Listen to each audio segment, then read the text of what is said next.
Kita lihat bahawa dalam ketiga-tiga bidang ini, Malaysia masih keciciran juga dibandingkan dengan tiga negara tersebut. Misalnya Malaysia dengan Korea, kalau kereta Korea itu lebih nampaknya kompetitif daripada kereta kita, dan kalau dalam bidang-bidang teknologi ICT, mereka nampaknya boleh bersaing dengan negara-negara barat, bahkan kita tak lagi bermula dalam bidang itu. Kita harus mengkaji dengan teliti kenapa perkara ini berlaku, dan pemerintah terutama sekali harus membuat rancangan pembangunan yang lebih berkesan untuk memastikan kemajuan yang dicapai pesat dan jurang di antara Malaysia dengan negara-negara di rantau ini yang pesat membangun sekarang dapat dirapatkan dan bukan menjadi bertambah lebar. Keempat, dalam belanjawan 2013 ini didakwa dan saya petik bahawa ekonomi Malaysia merupakan ekonomi berteraskan rakyat, dan kesejahteraan rakyat pula telah dipertingkatkan secara berterusan. Habis petikan. Walaupun memang ada kebenaran juga tentang hal dan dakwaan ini, akan tetapi pandangan saya ia masih belum memuaskan. Dalam susunan dan sistem ekonomi sosioekonomi sekarang ini, kita melihat lebih banyak keistimewaan, kemudahan dan bantuan diberi untuk lebih menguntungkan golongan atasan yang kaya raya daripada golongan bawahan dan juga pertengahan yang berpendapatan rendah dan sederhana. Dari segi kemudahan asasi, kita lihat bahawa masyarakat bandar di mana kebanyakan orang berpendapatan tinggi bertumpu, lebih banyak mendapat kemudahan asas yang baik daripada syarikat desa di mana majoriti berpendapatan rendah bertumpu. Lihat saja di mana sekolah dan hospital terbaik didirikan, dan di mana jalan elektrik dan air yang paling memuaskan disediakan. Selain itu, mereka yang mampu di bandar lebih mudah menghantar anak ke sekolah swasta dan isteri ke hospital swasta juga yang canggih belaka dan sudah tentulah mahal. Seterusnya, lihat pula bagaimana segelintir kapitalis bilioner Melayu dan bukan Melayu kebanyakan menjadi kroni dan suku sakat pemimpin besar yang mudah mendapat tanah luas di sekitar bandar seperti YTL di Sentul dan Tropicana dan oleh Vincent Tan, bukit serta gunung seperti pusat judi di Genting, dan pulau seperti Pulau Redang yang diberikan untuk dijadikan resort.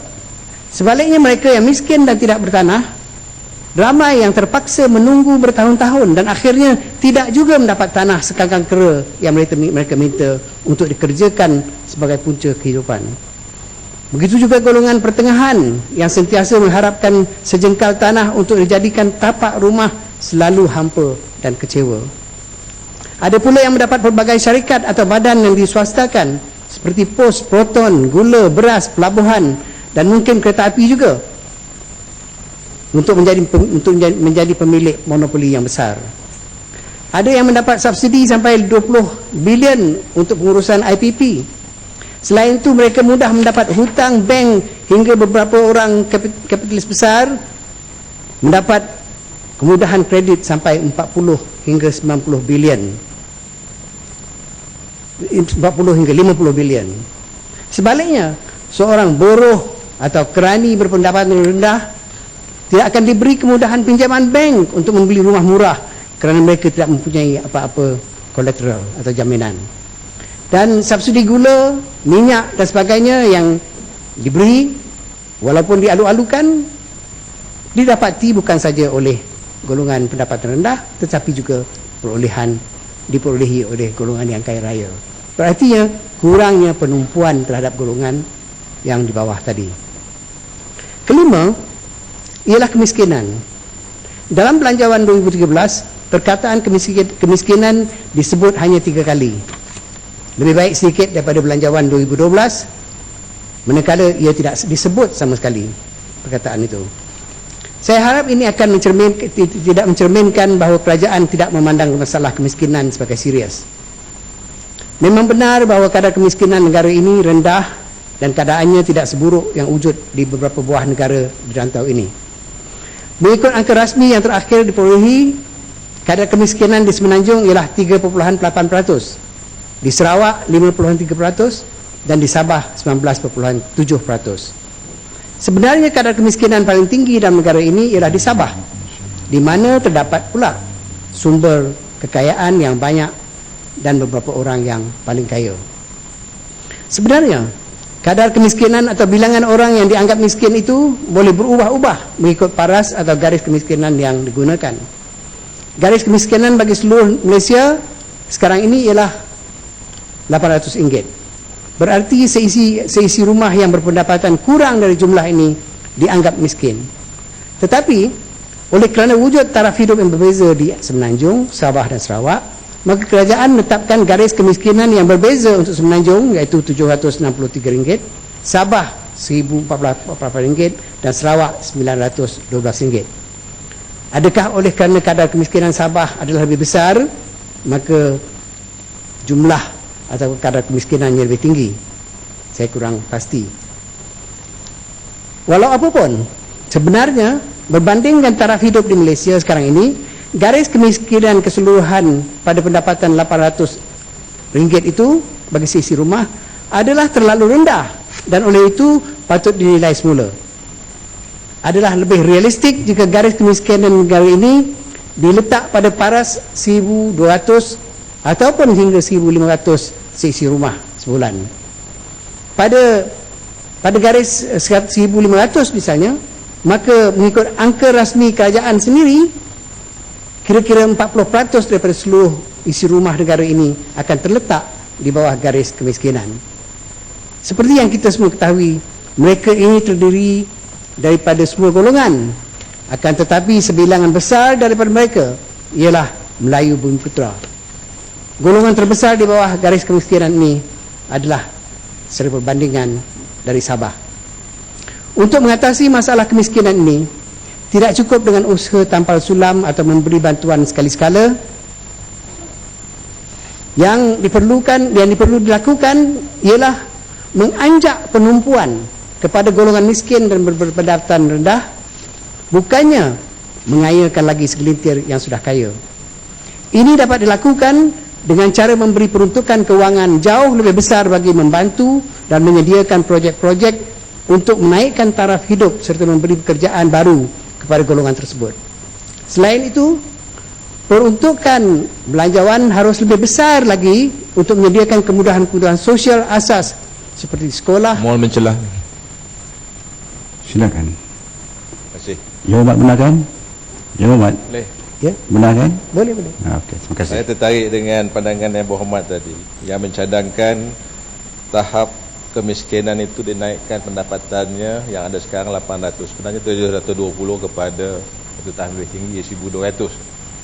Sekarang ni sebagai seorang senator saya akan bersara tahun depan. Semalam kita dah dengar talimat daripada Jabatan Penjen, genap 3 tahun kita akan bersara dan penjen kita 1,100 lebih sikit. Apa pandangan yang berhormat? Adakah itu saya besok akan dikategori sebagai di bawah kategori kemiskinan ataupun ada cadangan yang lebih baik? Terima kasih. Kalau tak ada sumber pendapatan yang lain, miskinlah. Tapi saya percaya tentu Datuk Najib ada sumber lain tak?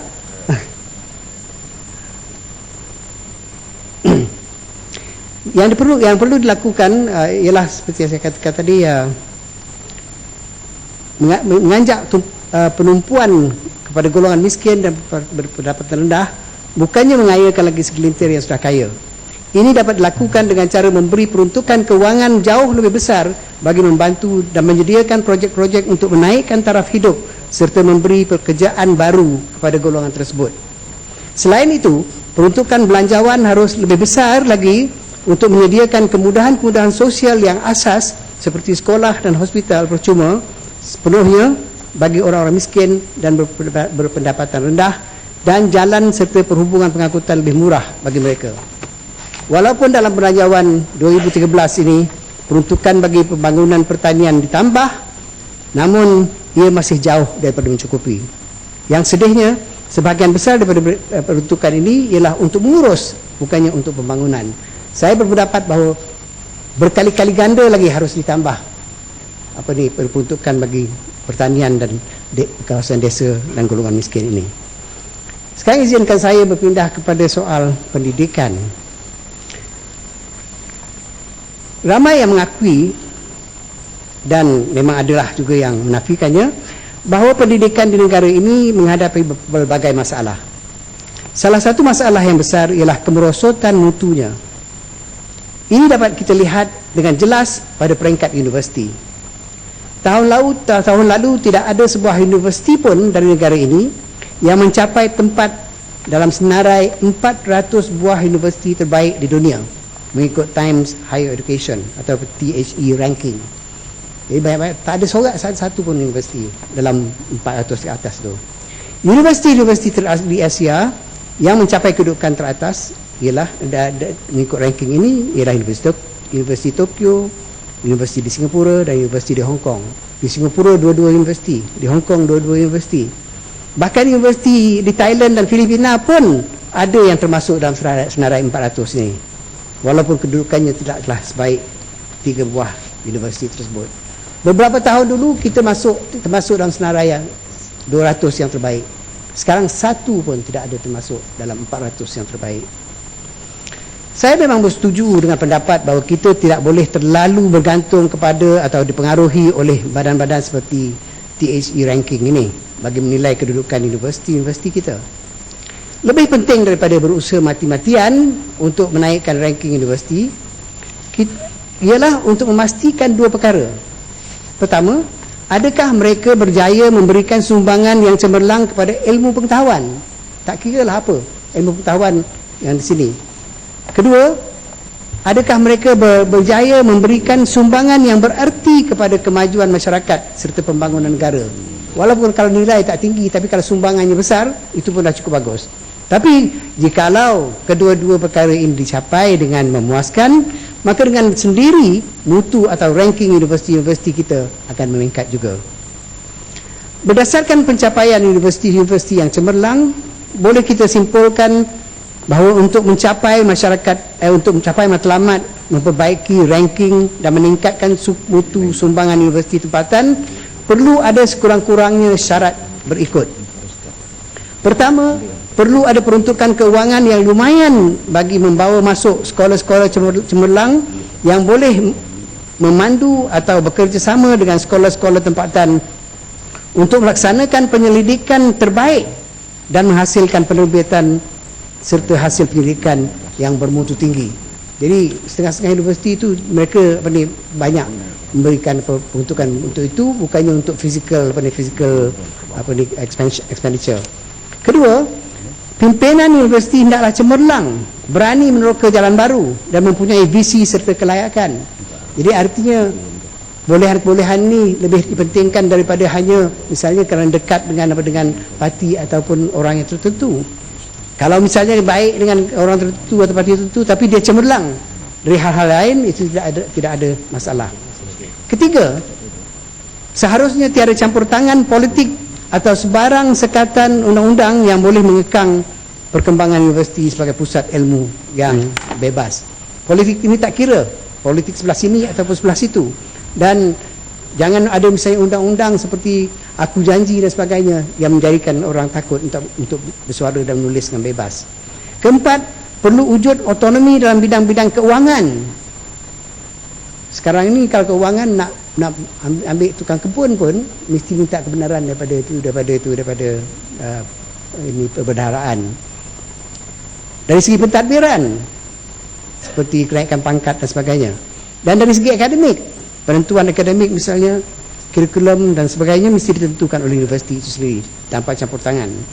Kelima, hendaklah digalak komuniti pelajar yang berani bersaing sihat untuk mencapai kecemerlangan dan mempunyai sifat-sifat kritikal serta kreatif. Jadi suasana di universiti mesti diwujudkan supaya syarat-syarat yang kita sebut tadi dapat dipenuhi. Kemerosotan mutu bukan di peringkat universiti saja, bahkan berlaku juga di peringkat sekolah menengah.